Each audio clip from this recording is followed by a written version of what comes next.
I fell in love with the game of football when the Ravens played San Francisco 49ers in the Super Bowl and the power went out. And as a kid, you growing up not really knowing teams, but you know players like your parents. My dad always made me look at Ray Lewis and look at defensive guys, but that game, I sat and watched the whole game in my parents' living room, and I seen the lights go off. I seen all the talks. And I seen Ray Lewis come out and play his last snap of football. And then I was like, I want to be like that when I get older. I want to have that type of impact on the game of football. And that was the day I kind of fell in love with it. Welcome to Recruited, the podcast that goes behind the scenes with the top high school athletes in the country. Join us as we dive deep into the untold stories, challenges, and triumphs of these exceptional athletes being recruited by the top programs. Let's go. Welcome to this episode of Recruited. Today we have our guy, Cincere Johnson. Let me tell you a little bit something about player, all right? Top 70 player in the country, huh? Number 4 linebacker in the country. For sure, talk about it. One of the top players in the state, number 4, right? Let's share these stats, though. 205 tackles, 41 tackles for loss, 3 sacks, 3 forced fumbles, and 2 touchdowns. That was last year's stats. 3 sacks. Hey, it was 9. It was 9. Pardon me, 9. You dig? Defensive Player of the Year, All Ohio, Under Armour All-American. Welcome, Cincere Johnson. What's up, baby? How y'all doing? What up, man? What up, man? For sure. You know, this is a special episode for us because, you know, this is something that's been cooking for a little bit. You know, the 2026 class is near and dear to my heart. That's where my son is at. So I've followed you along the way for a long time, man. So we've been waiting to get you on camera, and here we are. You know, me as a Glenville alum, I'm super excited about this, man.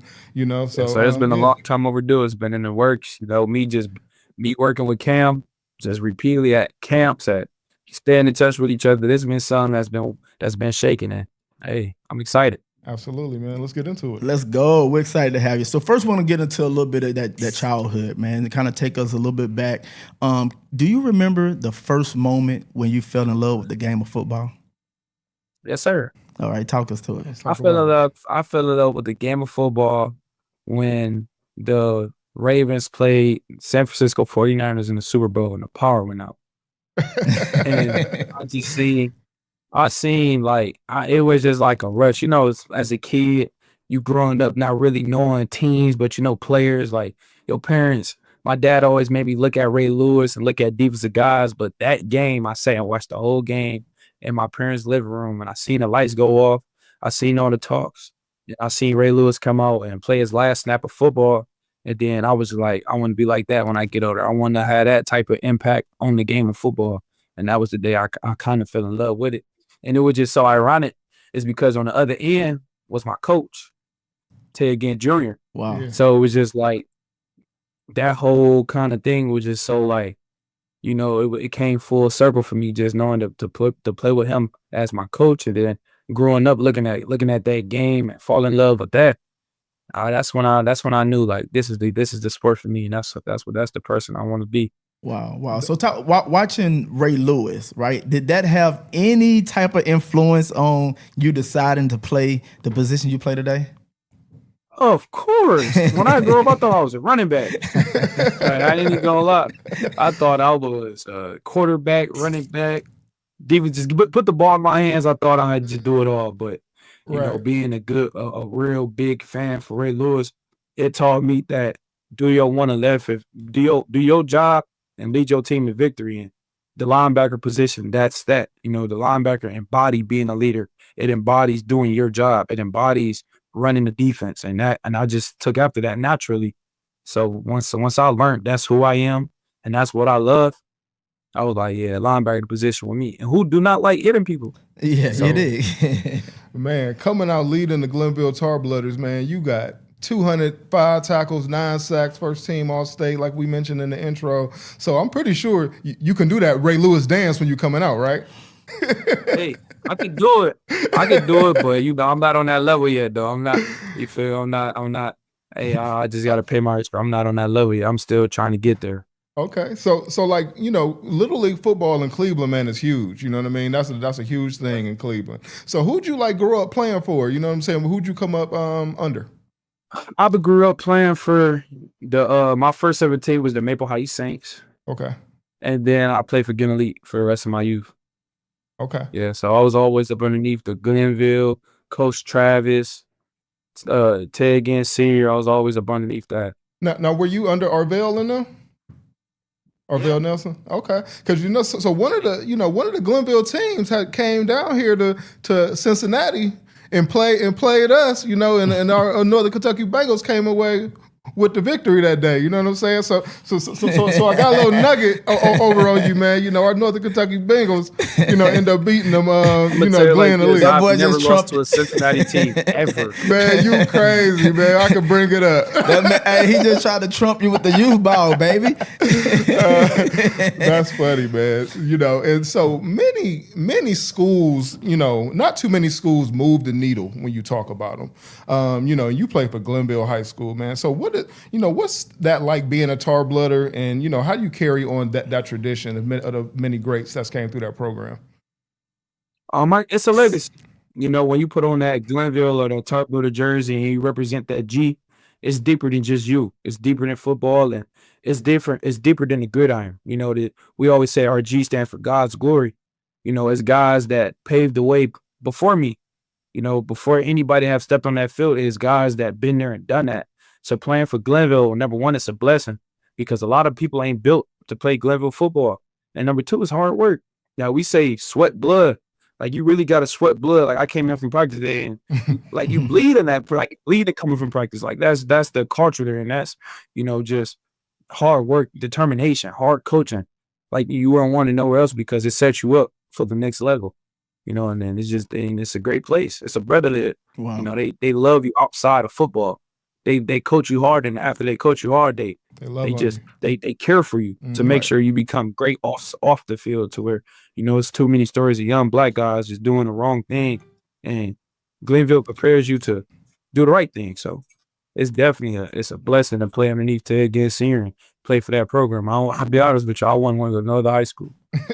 I like what you said there, and I don't think that a lot of kids have the ability to be up under that style of leadership, right? People pushing you hard. You got to have a level of passion for the game. You got to have some intricate motivation. Can you tell us, like, when you was your upbringing coming up as a youth player? Is there any situations that kind of motivated you to say, hey, I'm gonna do this. Not only am I gonna do it, I'm gonna be the best at it.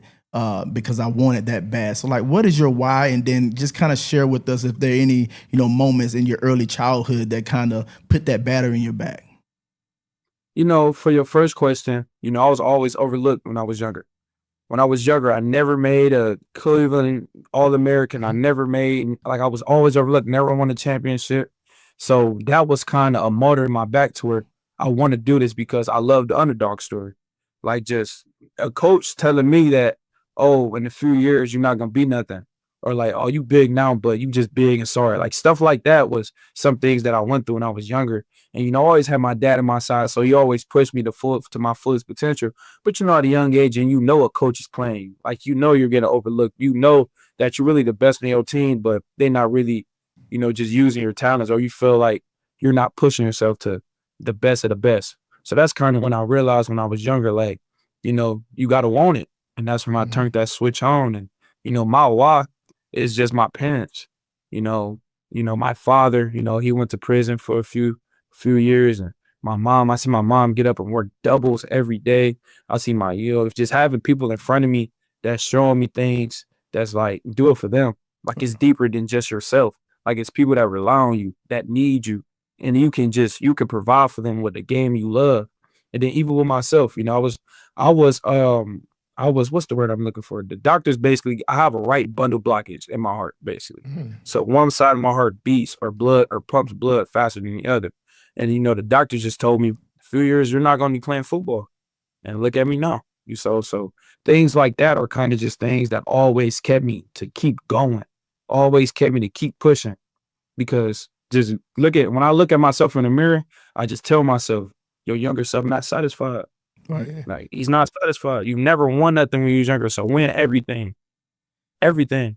Can you share like where that strong faith come from? Because I see you rocking the iced out cross on your neck, and I've also heard stories where you were having to even motivate your mother in situations to keep pushing forward, and how you make sure that she relied heavy on that faith. Can you kind of share? Is that coming from grandma? Where did that come from? It's definitely coming from grandma. Growing up, my grandmother used to make. So I have 9 siblings. There's 10 of us in total. My grandma used to make all of us sleep in one bed. She used to have to make us read God and Jesus books before we sleep. Everybody had to read a page or two. Just things like that. Going to church with her on Sundays mornings. So it definitely came, from my grandma and things like that. But it also come from just seeing what God has done for me and my family. Like, I know my parents doesn't come from the best background. Everybody go through something, but I could just sit there and see God has delivered so many people from their problems, and he delivers what you prayed for. Like I prayed, dear Lord, please protect me and allow me to keep playing this game that I love. When I tore my shoulder, I had surgery on my labrum January 3rd, and I bounced back better than ever. I remember a great senior year. So I see like God is really real. Like he's really somebody that, and once he delivers, like he really delivers, he protects. And just believe in his faith and keep going, and everything gonna be all right. Like it was some nights, my mom had very rough nights, staying up to 3 a.m. studying. I prayed over her, and she graduated, number 1 in her class. You got her. She graduated number in her class. So that just goes right through to show that God is really real, and you keep him first, and you keep him above everything, and you just put your faith in him. Anything you put your mind to, you're gonna accomplish it. Just through him. Baby, that's a fact. That's a fact, man. So I know D about to tear up, man. This is a strong point of interest for him, and this is somehow this is turned into like a common theme for all of our athletes. Having that faith base behind them, and that's kind of letting you overcome a lot of challenges and triumphs. So what are some of those other moral factors that you have? Some of those foundational pillars that you have in your life outside of faith. Family, growing up, my grandmother used to say, you and your family be so tight that the wind can't get through you. Be so tight with your family. Be so tight with your family that nothing can break y'all apart, because at the end of the day, nobody's going to love you like your family. Woo! Hey, did you hear that tagline though? You hear what I'm trying to tell you? Grandmama said, grandmama say, make it so tight the wind can't get through. Right. Hey, man, he over here talking, so that was definitely something, I have a twin brother, they call us ghetto twins though. But we got 2 different moms, but same age, same father, same grade, same sport. And, I always pushed him to the best, because I have an older brother that's committed to the university. He plays at the university, but he's a sophomore, and he always pushed me. Mm-hmm. And then it's vital, and it just trickled down to my younger siblings, to my sisters. My older sister just graduated from the military. So everybody in our family is doing stuff that's the youngest, like you underneath me looking like, dang, they want up me. Time for me to keep working. Mm-hmm. So it's just deeper than, what people think it is. My family pushes me a lot, because they shows like, okay, you're doing this, watch, I'm finna go do this. You see that, like, okay, let me keep going, because we want to make everybody so proud. We make our parents so proud, and we want to make our siblings proud, because it's like, we went through this together. Yeah. We all seen our parents cry. We seen our parents struggle. We just seen it all. So let's work together and build something unbreakable. Yeah. Love it, man. I want to expand on that a little bit, D. Because he credits, so you credit your family as your foundation of success. So talk about some of the people who's unique in this journey that we may not know about. On this show, we like to put names to faces and give the people that's been with you in your journey the proper credit. So talk about some of those people that's been on your journey so far. Oh, my father. Okay. My father. My father was always somebody that he's always been around to push me in the sport. Like even as a kid, when I used to be in man, I hate this, man. Why am I doing this? He always never let me get my feelings. So my father, always behind the scenes, but he's somebody to where without him, I would not be where I'm at. And then, my linebacker Coach Moore, I call him Coach Mo, but his name's Maury Norris. He played at Kent State, freshman All-American. Okay. I'm gonna give him his props. He really trash though. my position coach, when I got into high school, I was a big kid. Everybody thought I was gonna be a defensive end. You know, I'm still around 6'3", 6'3.5". People thought I was 6'5". My brother's 6'5". I might get there, but you know, he believed in me. You know, he put me at linebacker ever since I met him when I was in 8th grade, going into high school. He worked me like crazy, believed in me, and he made me basically into All-American by himself, for real, because he was somebody that put trust into me. You know, he trusted me that I was going to follow the blueprint. That's what I did. And then, you know, my big brothers, you know, my teammates, there are people that really pushes me every day. Like, I see them more than I see my family now. I see my coaches more than I see my parents a lot. So you got to give props to my boys. You know, I love them because without them, I wouldn't want to go to, like, I have to go to war with them every day in practice, on Fridays, and off season. Like, we win, lose, or draw, them boys right there. So, you know, Arville Reese, he was somebody that pushed me a lot as a freshman. A lot. You know, I was just with him yesterday and 2 days ago. You know, we was over there after the Minnesota game, chill with him. You know, number 3, a lot of people don't know his name, Braylon West. He pushed me, Bryce. So a lot of guys, you know, I just feel like everybody needs somebody to be successful. So, you know, I've never been the person to say I'm self-made or I did it on my own, because if you say that, you're lying. Everybody needs somebody to be successful. It's all about relationships. So, you know, it's definitely a lot of big key people in my life that helped me become the person that I am.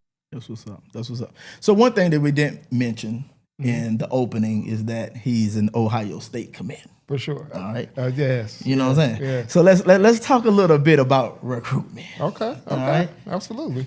We know we on. Hey, you know who we got this week. I know, yeah. I hope you know who y'all got this week. So for everybody watching, you know what I'm saying? Right. You know, we got some Ohio State on the screen right here, and then we got some elite. Oh yeah, for sure. So it's going down this weekend. It's going down. All right. So just you had a lot of opportunities, a lot of options, a lot of offers.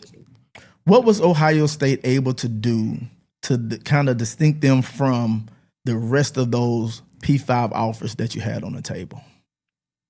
First of all, you know, I want to say that I'm blessed, truly blessed to be somebody to receive those opportunities and go on those visits and see things that a lot of kids dream of that they aren't able to see. But something that Ohio State did, they separated themselves by just keeping it real. You know, I'm an Ohio kid. I've always been in contact with Ohio since they were recruiting Arville, but they never fed me lies. You know, when I got there in the OSU, it was never about the flashy stuff, about cars, about this, about that, women. It was never about that. It's about coming in here, working your tail off, and getting what you deserve, because nothing is going to be handed to you. And I feel like nowadays, a lot of programs try to sugarcoat stuff to kids and recruit their parents. You know, a lot of times you see cases where parents are recruited more than the actual kid, and then the kid get treated falsely because he thought it was something that is totally not. You know, I try to I never feed myself lies. Like the what's the word I always use? Like, the Valentine phase is over with. Like the sweet phase is over with. It's hard work now. Like, the coaches are going to treat you nice. They do that with everybody. It's what you're going to separate. It's how you're going to separate yourself from the next man. And that's something Ohio State always put in my ear, because they're going to go out and recruit the top guys every year. And if you sit at home BSing, thinking your spot is already earned, you're done. And I love competition. And I love playing with Glenville boys. And I love playing for Coach Larry Niders. There's no better in the game.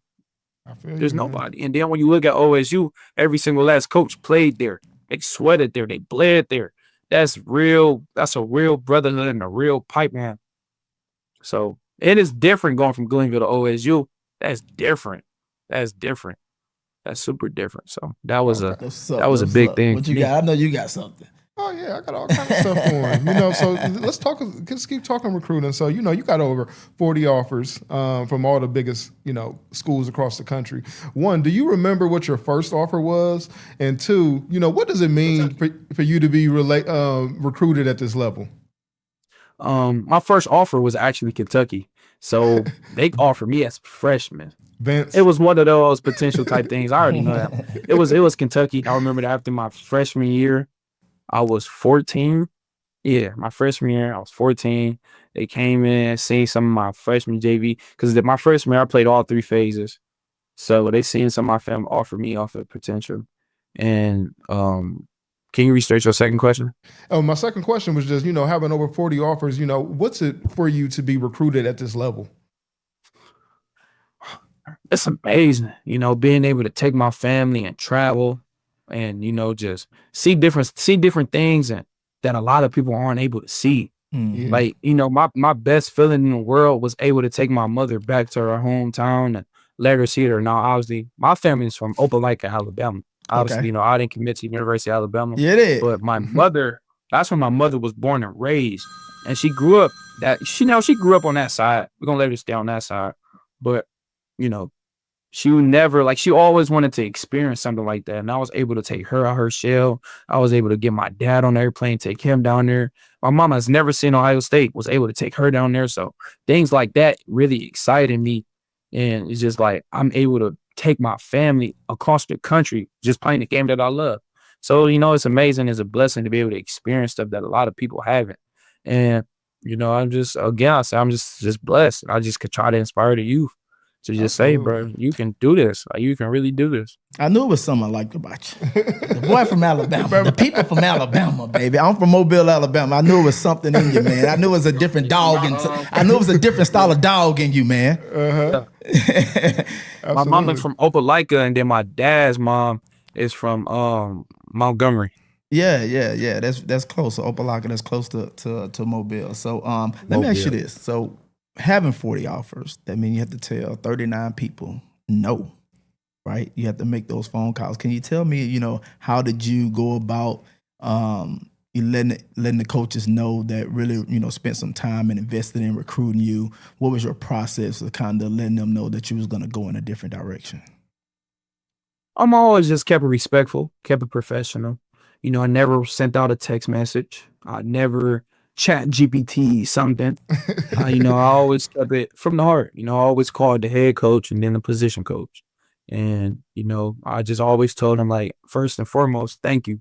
Thank you for taking time out your day to learn me as a player, as a person, talk to my parents. And thank you for allowing me to have this moment and just you guys taking a look at my game and recruiting me, because that's special. Kids dream to be recruited. And you're recruiting me. You're taking time out of your day, time from your family to obviously come after me.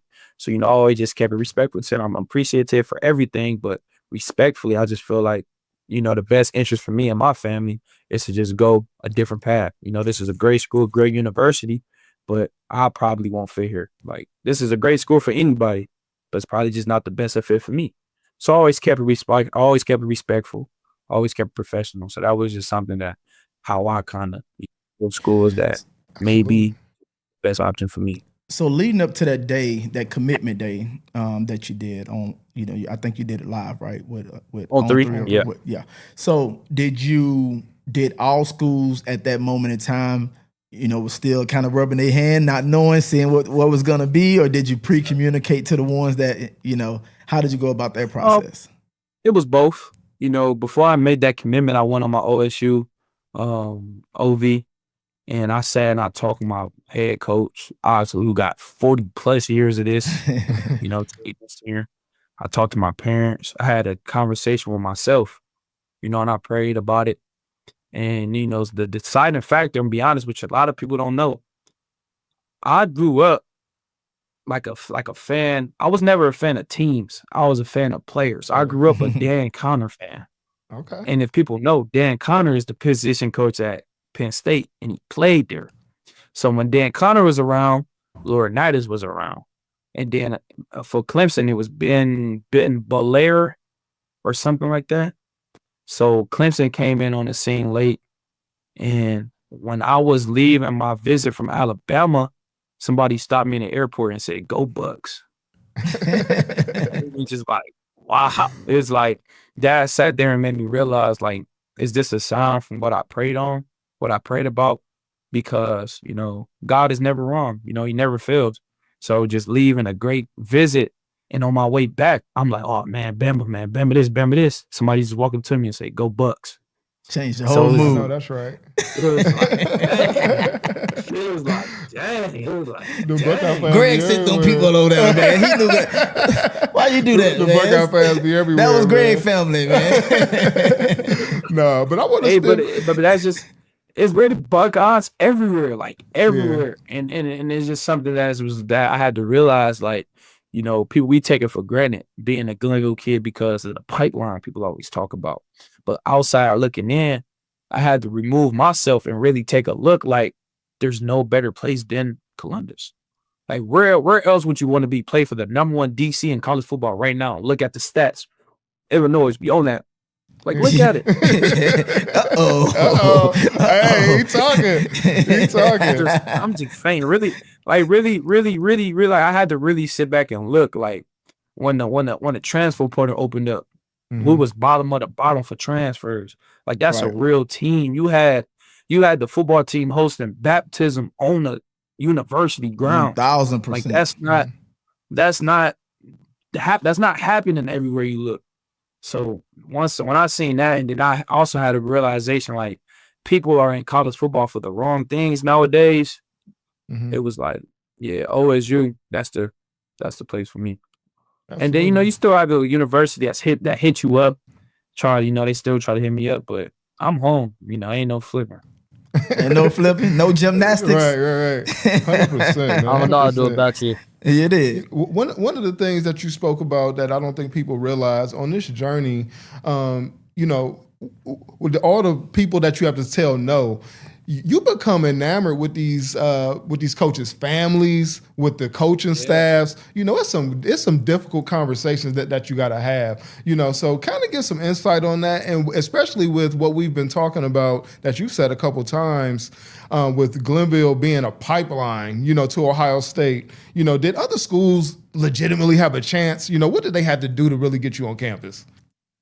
Other schools legitimately have a chance because at the end of the day, it's business, Okay. And schools are going to go out here and recruit their top guys, and you're going to know if you're a top guy, if you're just somebody that they can lean on. You get what I'm saying? Like, you feel like your son been through the recruitment phase. I feel like you would know, like, the whole phase of you can catch the vibe from a coach. Yep. So just starting off with O State, I never wanted to limit my options like, OSU, because what if I wasn't the top option? Like, what if there's a school out here that is providing me and my family with something better than that? So, it was just something to where getting super close with people's families, I feel like the families learn that it's just a business too. Because if you look at it from a coach's standpoint, they will get up and leave like this. So the family plays a big aspect of it because you see what type of coach they is just off their family. But at the same time, you can never really get too deep into that because you can just go off and base our decision off their family and your connection with that coach, and that coach can get up and lead that university the next day for a better opportunity.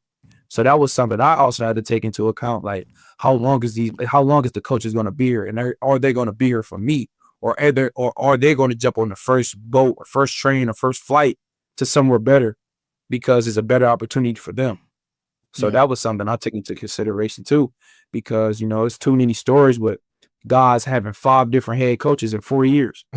That's crazy. That's crazy. That's crazy. So I like what you said about really filling out the vibe. I think that's what a lot of kids and parents need to understand when they're going on these visits, right? And they're going and mingling with other recruits around. You can really get a good sentiment of how you are on their board based on how they interact with you during those time periods. You can tell, if you're a priority. So, don't be so much of a fan of a school where you're blinded of have clouded visions of how they're actually treating you. So you can really truly understand how you stack rank, against the other recruits. So because I see Ohio State in the 2026 class, I think they have 3 other linebackers, 3 stars, outside linebacker, inside linebacker, 2 outside linebackers. I think you are the top ranked linebacker in the class. So can you what do you feel like you bring to the table, right?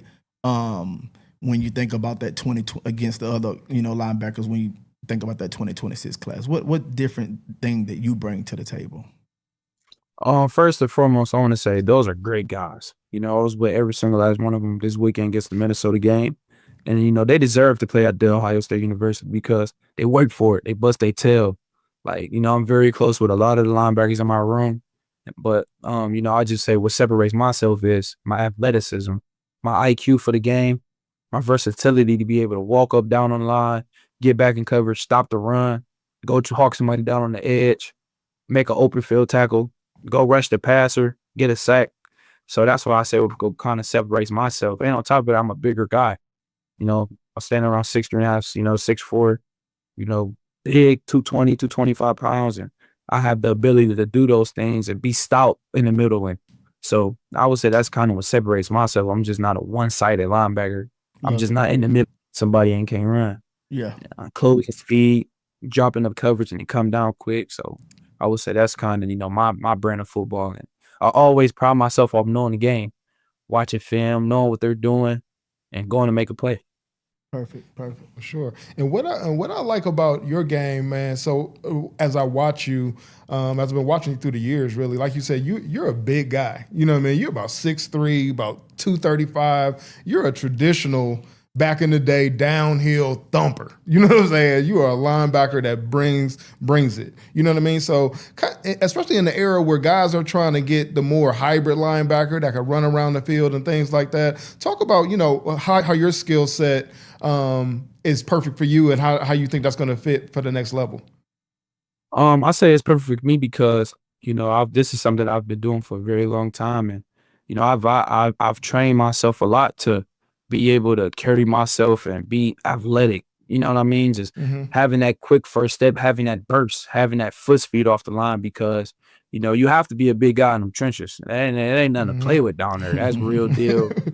Hey, Big Ten football, that's something nasty. But, just talking to Coach Patricia, that's how he want me. He want me to be, it's getting out of hand, just baby Arvell this, baby Arvell that. You coming to fill his shoes. So that is something that I pride myself off with. I know that I'm able to next level come in there and get the training development I need and step into them shoes and fill that role. So early, you were projected to be like a defensive lineman. So when did it click for you to, okay, I need to transform my body because I really feel I'm going to be best at the next level playing linebacker? When did that switch flip for you, and like who do you train with? That switch flipped for me when I knew dang well I did not want my hand in that dirt. Fuck. That switch flipped for me. We played IMG my sophomore year. And Jordan Cian, the 6'8" in from Colorado. Yeah. Like, yeah. I went down, I walked down, and all the time, I'm like, dang, he big. I get back, I get in the middle, TFL. So I'm like, yeah, I'm a linebacker. I'm not getting on that edge. It was actually against Turbo. He played at his state, the running back. Yeah. Turbo TFL really good. Wow. So that was just something that clicked in my. I was like, yeah, I'm not a DN. So, but I always pride myself and be able to be that stand-up edge. The best. Just the best. The best ability is your availability. And if I'm available to play the edge, play the middle, versatile. You want versatility because you never want to be one-sided. Like I never want to get took out on third downs. So that's something that I prided myself on. And then, who I train with. I train resistant work, track. G got me on track. My position coach, he's a trainer, so strength and conditioning work. I do a lot of band resistance work. Coach Traff, he actually played at Glenville. He played at Ball State. 4-year starter, All-American team captain. He's my position trainer in the off season. I go do off work with him, good to great. So I have a lot of just options and a lot of availability with people that want to see me get better. And that's something I always took advantage of to transform my body. Just I feel like my senior year, this is a year where I'm getting ready for college at this point because every team you go against, they're going to try to send 2 to 3 guys at me. They're going to try to stop me. So dominate this, but get ready for that next level because since you're leaving early, you have to prepare your body and your mind to come in there, put your head down and work. So this is the off season where I took full advantage of that just to get ready for the next level and get ready to finish out my senior year. Good stuff. That's good stuff. You spoke a little bit about versatility. So I want to ask you this. Outside of football, right? So are there any aspirations to do anything outside of football, or just say, when you do retire from the game? Yes, sir. So in high school right now, I'm number 3 in my class.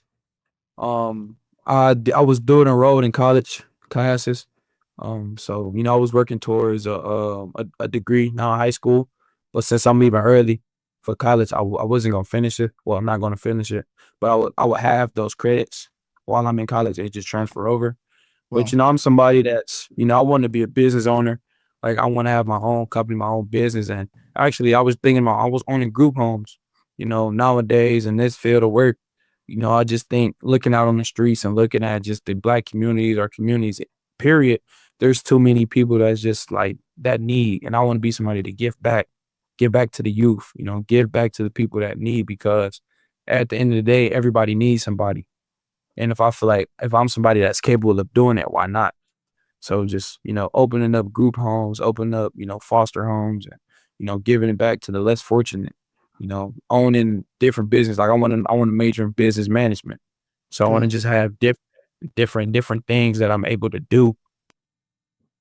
That's what's up, man. Love That's it. what's up. Love it. So we spoke on that a little bit. So you said that business is going to be your major at Ohio State. Yes, sir. That's what's up.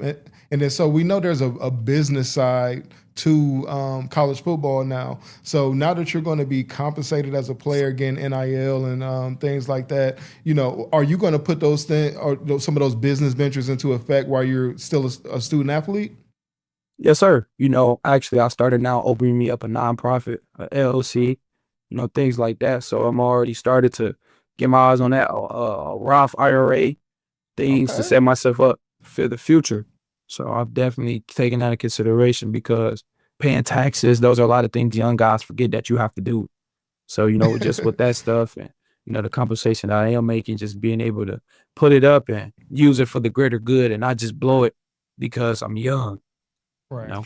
Yeah, and it's good to hear you say that, because it's not a lot of youth, right, that understand that financial literacy portion of it, and understand how important it is.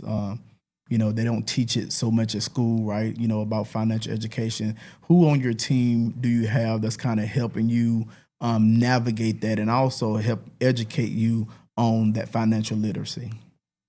My father, my father is a business owner. He owns his own barber stuff. My stepdad, he owns his own construction business and stuff like that. And, obviously Ted Ginn Sr, he has a lot of connections and he has a lot of knowledge. So, I really try to get information for anybody that I can, just sit back and hear people that's done it, that's done what I'm trying to accomplish. So I just sit back and try to just soak it all in and just try to learn that, like you have to save your money. Yeah. Like, and then on top of that, you just see stories of people going bankrupt. Like you look at MC Hammer. Like, What you know about Hammer, man? So Cincere, we would not be doing this podcast, this interview, any justice if we didn't bring up the fact, that you were being coached by the governor of Ohio. You know what I mean? Well, Ted Ginn Sr, man. So kind of talk about what that means to be coached by him, led by him, just being a student athlete of his. Just talk about that path. He's more than a coach. Like coach is just so basic of a name for him, because he does so much for his players, for his community, for the people. Like it's a blessing to be able to be up underneath him, because he's somebody that's forever going to push you to the best, keep it 100 with you. Like a lot of people don't know, I was supposed to be offered by Ohio State my sophomore year, but he told them to keep it because he felt like I wasn't at the point that I was supposed to be at. And I to this day I thank him for that, because I feel like if I probably got the offer, I probably got the placement. So he's somebody that's always managed the best. So that's why we call him granddad. I call him Pop, call him G, because he's somebody that has so much knowledge and so much years up underneath his belt. Like you can't do nothing but just soak it in. But just listen. Like he put the blueprint down for you. Like follow the blueprint. So it's amazing to be able to be underneath that. Absolutely, man. Because he's like you said, he has the blueprint. He's paved the way for coaches in this state and around this country with hustle muscle. People don't realize, the charter bus tours. He takes kids on. Puts kids on buses, takes them around the country to different camps, making sure that kids get the opportunity to go to camps that they may not be able to go to, compete with guys that they may not be able to compete with. And Ginn was doing that when I was in high school, before me, and he's still doing that to this day, man. And it's just great to see. Absolutely. I must call it the bus tour. That's funny. So one day on the bus tour, he made it for 5 hours. So man, last time I seen you personally was at the UA Under Armour camp. Where you competed, you came away with MVP that day. But yesterday, you just posted that you got your nomination for your Under Armour All-American game for your senior year, man. Sure. So talk about accomplishing that, and was that like on your bucket list? Yeah, that was on my bucket list. That was one of my first All-American nominations, kind of like ever. And again, I never had one as a kid, so. Growing up, you just watch people playing an All-American game, the Under Armour American game. My brother played in the Navy All-American game. So it was just like, hey, you got to one-up him and go to the Under Armour. So it was definitely, it was on my bucket list. Looking back at that count, it was just one of those days to where it's like, come out here, put your name on the map. And, that was actually so crazy. That was my first time like back on field coming from my surgery. Yeah. So, wow. It's rusty, heavy in weight. I still went out there and did what I was supposed to do, and they opened up my eyes to, hey, get back right, bro. Absolutely. Absolutely. So thinking back, I actually got 2 questions. The first question is, what would the now Cincere you tell the younger Cincere? What would you advise him? What I would advise the younger me? Yes. Get out your feelings. Yeah. Why? Because I was somebody that was always the bigger kid, the aggressive kid, and I would hurt kids. It feels sorry it feels when it would kind of let my play lessen, because it's like, I didn't mean to hurt them. It was a time to where I knocked the kid out. Robert Bump Taylor Field. No, for real though. My father, he cussed me out because he seen that I was in my feelings, because once I hit him and I see what happened, it was like, dang, like, is he okay? I didn't have mean to do that. And the person that I am now, football is a tough, useful sport. If you don't bring it, you go get knocked out. Right. And that's just what it is. So that was something I definitely tell my younger self. I also tell my younger self, stop being Oreo. Shout out to Oreos, you know what I'm saying? Shout out to Oreos, you know what I'm saying? Hey, that may be a nice little NIL for you. Right. Hey, I love dipping Oreos in the milk, boy. But okay, I can see the commercial. I can see that. I can visualize that. All right, second part to the question. You talked about your dad a lot. What is this moment that, where you're at right now? What does that mean to him? What do you think that means to him? I think it means a lot. He missed my sophomore to junior year when he was incarcerated. So him coming out and seeing me being this big time person that he missed, like, coming into action. Like, when my father got out of prison, I was just somebody where my name was everywhere. Like, you look, it's like, oh, my son, oh, your son, Cincere Johnson, like stuff like that. And it just took my storm. So, I think my father is very proud of me, but I don't think the job is done. So, absolutely. I just think to keep making me proud, keep making my parents more proud of me, because there's more stuff to be done. I just don't want to put the pinnacle on. I was a good high school player. Like, I want to take it to. I was a great college athlete. I was a great NFL athlete. I was a great businessman. Something to where I can say my parents, retire my parents. I feel like once I'm able to do that, then I reached the point where my parents can really be like he did. Yeah. So now, And I want to say this, because we got to shout out moms, because moms done held it down. And player, the way you answer these questions, the way you articulate your thoughts, the way you can carry on a conversation, mom did her thug dizzle. You hear what I'm trying to tell you? One thing I can say about my mother, she never played about school. So my mom never played about school. My mom didn't even want me to play football just by getting in trouble in school. My mom did not play about school. She did not play about like anything that dealt outside of football, like talking or hygiene or cleaning up after yourself. Like my mom do not play about this. Don't come in the house from football practice and lay on that bed. Like go get in the shower. Like stuff like that. Like my mom did not care about that stuff. So, my mom, my stepmom, my stepdad, my father are definitely people that are grown ups in my life that made me like this. Like they shaped me into this. So absolutely. This is little things. How you do one thing is how you do everything. So I know a lot of time, kids and teenagers get frustrated with them parents when they're trying to instill those little disciplines and those little habits, the positive habits. But like you say, when you grow up and you understand and you started doing those things naturally, right? Then you can see how powerful it is. Greg, I think it's time to get into a little fun. You know what I'm saying? Can we get a couple of games? Let's get into a couple of things, man, because, like I told you, we do our research on this show. Okay, damn. Okay, so June 19th, speaking of your family, June 19th was your commitment day. And as you know, to join a brotherhood at certain schools, you might have to do a little initiation. You know what I mean? So one of the favorite games that I heard that you had back in the day was the Michael Jackson experience. So I want to know if you still got your glove and your hat that your mama told us about to see if you could give us a little dance today, man. Don't tell me you to get called from downstairs. Hey, Cincere! It's going to be a challenge. Cincere, can you come down here and dance with my people? She said they used to have gatherings and they used to run Cincere to the front of the living room and put that game on.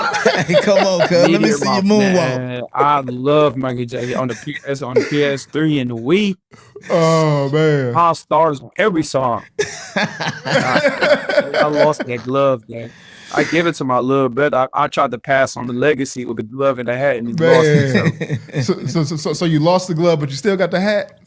No, the hat gone. Oh man. So you're gonna have to do that at the freshman talent show, man. And you gotta send us a video straight to the DM of it. I'm gonna do my favorite one was The Girl Is Mine.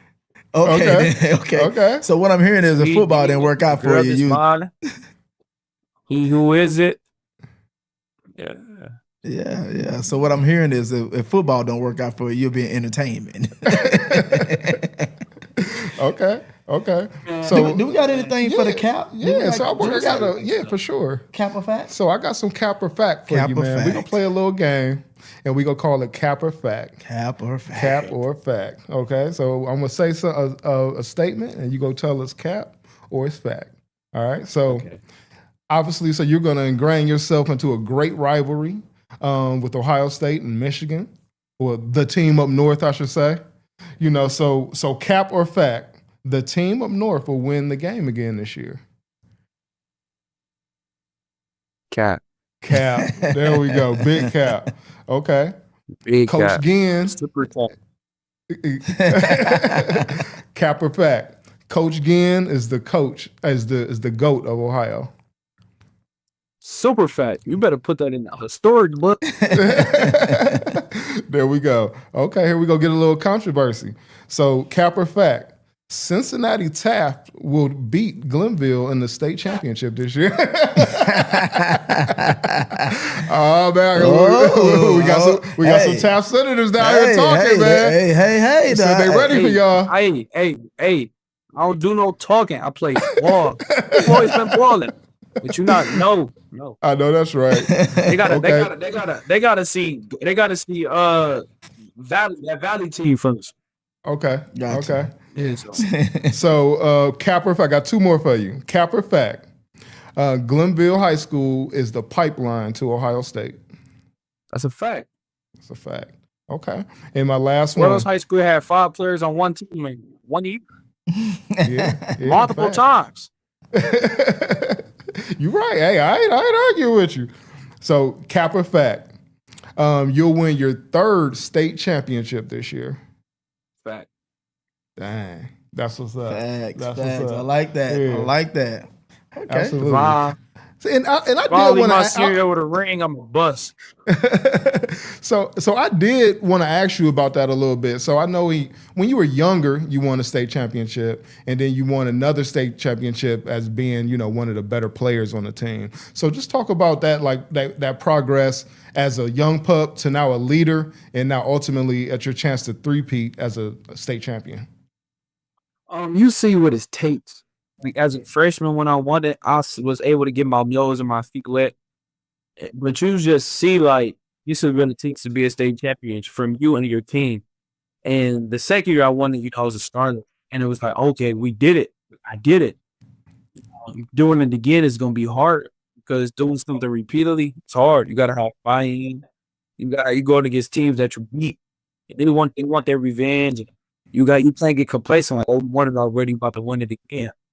So, I just know, like, this is the year to where people going to be at Glenville next in the playoffs. Like, Taft is one of them. Indian Valley is another. Like, those are teams that are going to be at our necks because we're the number one. We're the top guys, and they're going to beat us. So, hey, if I don't win no state championship, senior, I'm a bust. I ain't going all that. Okay. You got some over under for him? I got some over and under. Yeah, let's go. All right. So the next game we got is called over or under, meaning overrated or underrated. Oh, I thought we was placing parlays. You ready for this? Cincere Johnson, number 70 player in the country. Over or under? Under. Okay. Ohio State, number 1 team in the country. Over or under? Perfect. Bro. I'm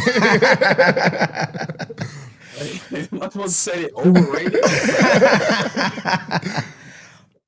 All right. Ohio State 2026 recruiting class is number 9 in the country. Over or under? Underrated. Okay. The last one. And I know you're from Ohio, so I'm going to go ahead and practice this. He's from Ohio, ladies and gentlemen. Don't break his heart. LeBron James as the GOAT. Over or under? Oh, what you mean?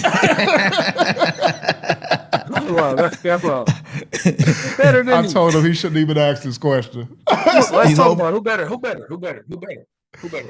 Obviously, the obvious answer is LeBron. Michael Jordan, right? The obvious answer is Michael Jordan. Someone who stayed with the same team throughout his career, is 6 for 6 in the finals. And how many times it took him to get to the final? Left to play baseball, come back and win 3 consecutive times in a row. Didn't go to a super team. Also MVP of the league. He was the super all defensive player, all offensive player, MVP in finals MVP all in 1 year. Should I go on? Had the biggest influence in the basketball culture ever of any player of all times, any athlete. He keeps coming with these same arguments. Basketball player to ever touch basketball. He leads the league in points, period. Okay. So you look at LeBron James, he's a passer, but he scored. Number 2, you say Michael Jordan didn't have a super team, he built one. And then on top of that, when he left to go play baseball, there wasn't a big change in that team. They didn't win it. They didn't win the finals. Hold on. Michael Jordan needed Scotty. He needed Scotty to win. Ooh, that's what I've been telling him all week. Let's talk about it. Okay. Let's talk about nothing without Scotty and Phil. Let's talk about it. What the world, Scotty Pippen? Let's talk about it. He don't win nothing. Okay. Don't get me wrong. Michael Jordan is a great athlete. He inspired. Okay. But just because you inspire don't mean you the best. Okay. Look at Allen Iverson. He inspires Mamba. That's He's true. inspired, but he's not the best. That's true. Let's think about this though. LeBron James won a national championship. He won the championship with Miami Heat, right? Who was on that team? You had. Let me help you out. Dwayne Wade, Bosh, and Bosh. Who Who's on the Bulls? Hold on. Who did they play? Wait. Nobody. Whose statue is outside the Miami arena? Is it LeBron or is it Dwayne Wade? He's still playing. It's Dwayne Wade, but you saying that like Michael Jordan did a team with Scottie Pippen. Okay, hold on.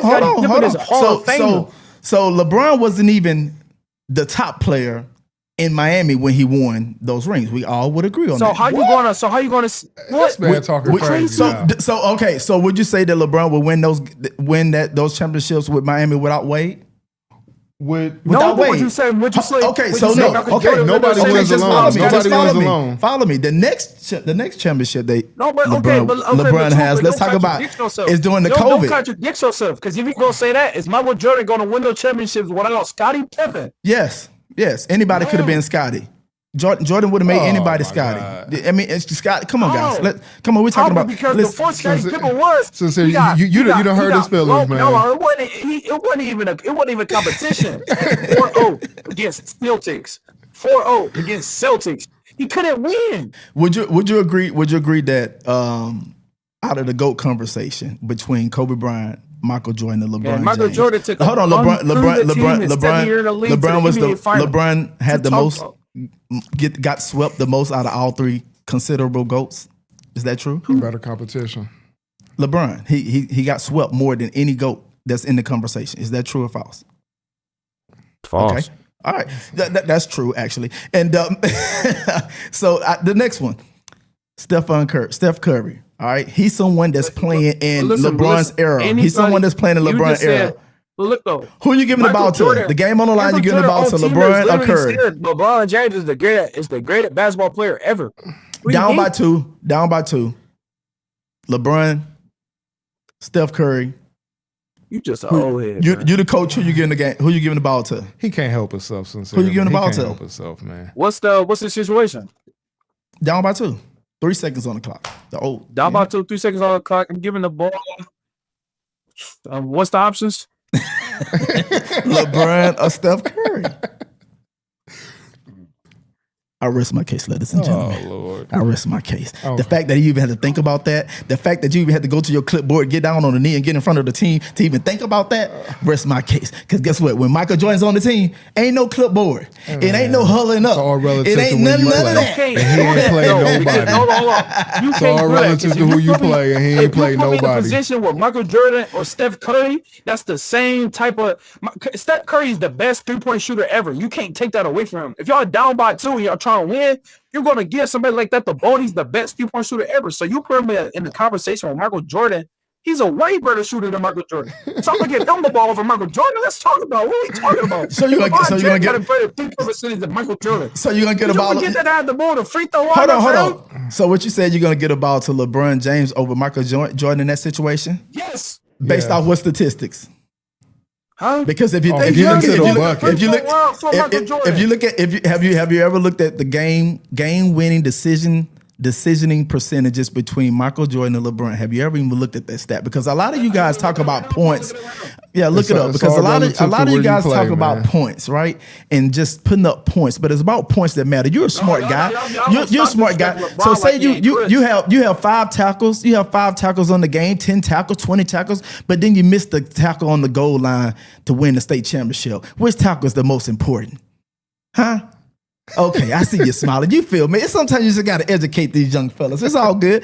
I ain't going to put no more pressure on you because I know you from the area. It's all good. Man. But I just want to let y'all know, little factual information. It's not about how many times you score. It's about when you score and how you score in the highest situation possible. And Michael one thing Jordan for had a clutch percentage of 38%. Ooh, almost 50%. That means, that's like flipping a quarter. That's like calling heads or tails. Y'all crazy. You almost can't get no better than that. A clutch percentage of almost 50%. See, he biting his nail. He must got that LeBron intel in his. Somebody gave him the LeBron intel. He went to biting his nail.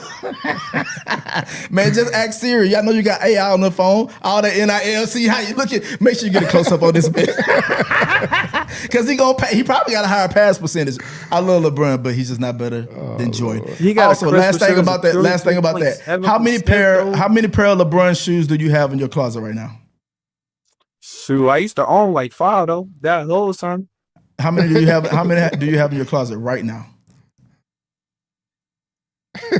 How many pair of Jordans do you have in your closet right now? Okay, then. I rest my case again. Let's go, Greg. You want to wrap this up? Are we wrapping this up? We can wrap it up, man. Hey, Cincere, for everybody out there and all the brands watching, and everybody that's a true fan of yours, tell us where we can find you at on the socials, man. You can find me on the social at Cincere Johnson. CINCERE. My name just spelled with an X. Twitter JCincere8. So just those are my socials. My handle and around. Man. Yeah, y'all go support this young fella, man. That's this man has great morals. Very well talking to you, man. I really appreciate this conversation. Mm-hmm. I love how you articulate your thoughts. You got great screen presence. Brands, hit him up. He's a guy. He's going to be a stud for a very long time. Many blessings to you, man. I pray that you continue to be healthy and continue to chase your dreams, man, and fulfill the things that you want to fulfill in life. And it was just a great time speaking to you. And I appreciate you coming on Recruited. Thank you. And I appreciate you guys for, hosting me. This is a blessing, being able to be on this podcast and just laugh and talk about things that we all love. Thank you. Appreciate you. You have been recruited.